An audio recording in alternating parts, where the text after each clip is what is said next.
सुशांत सिंह राजपूत की कल first death anniversary थी। इस मौके पर सुशांत सिंह राजपूत के फैमिली वकील, जो उनकी फैमिली के बिहाफ पर उन्हें जस्टिस दिलवाने का केस लड़ रहे हैं, उन्होंने खुलकर बात की कि कैसे इस केस में कुछ अहम गवाह थे, वो आगे जाकर पलट गए तब जब उनके ऊपर एफआईआर नहीं हुई। विकास सिंह, जो इस केस को लड़ रहे हैं, उन्होंने डिटेल में बात करते हुए बताया कि सिद्धार्थ पिठानी जो है, जिसने सबसे पहले सुशांत सिंह राजपूत को उनके रूम में पंखे से लटके हुए देखा, जो इस वक्त एनसीबी की गिरफ्त में है ड्रग्स मामले में, जिसने बेल के लिए अप्लाई किया हुआ है और कहा हुआ है कि उसकी शादी है 26 जून को, इसीलिए उसे बाहर जाने दिया जाए, उस पिठानी के बारे में बताया कि कैसे पिठानी ने फैमिली को बेवकूफ़ बनाया और आगे जाकर पलट गया। विकास सिंह ने कहा कि पिठानी को तो सीबीआई को कस्टडी में लेना चाहिए और उसके बाद उससे पूछताछ करनी चाहिए, क्योंकि यही वो शख्स है जो अहम गवाह है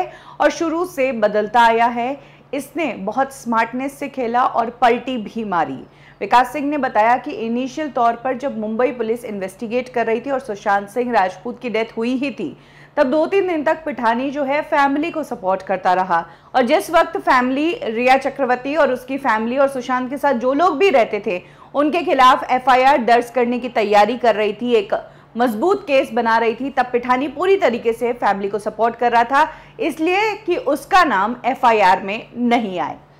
एक बार सुशांत सिंह राजपूत के पिता ने एफआईआर दर्ज करवा दी पटना में, जिसमें रिया का नाम था, शौविक का नाम था, रिया के पेरेंट्स का नाम था, सैमुअल मिरांडा का नाम था और श्रुति मोदी का नाम था। ये सब वो लोग थे जो सुशांत के इर्द गिर्द थे। ऐसे में पिठानी भी सुशांत के इर्द गिर्द में था, लेकिन पिठानी का नाम इसलिए नहीं लिया गया एफआईआर में क्योंकि वो तो अपना ही था, वो फैमिली को सपोर्ट कर रहा था। एफआईआर फाइल हो जाने के बाद पिठानी ने ऐसी पलटी मारी कि वो रिया के और मुंबई पुलिस के सपोर्ट में हो गया, और तो और जो बयान पिठानी ने मुंबई पुलिस को दिए और सुशांत की फैमिली जो कुछ रिया के खिलाफ एफआईआर दर्ज कर रही थी उसकी डिटेल्ड जानकारी रिया चक्रवर्ती तक पहुंचाई पिठानी ने ही। इस तरह से इस केस का ये अहम गवाह है जो पलटा। विकास सिंह ने यह भी कहा कि सीबीआई लंबे समय से चुप क्यों है, ये बात समझना बहुत मुश्किल है। साफ मर्डर का केस है और सीबीआई चुप इसलिए है कि वो मर्डर के केस को कहीं ना कहीं अबैटमेंट टू सुसाइड में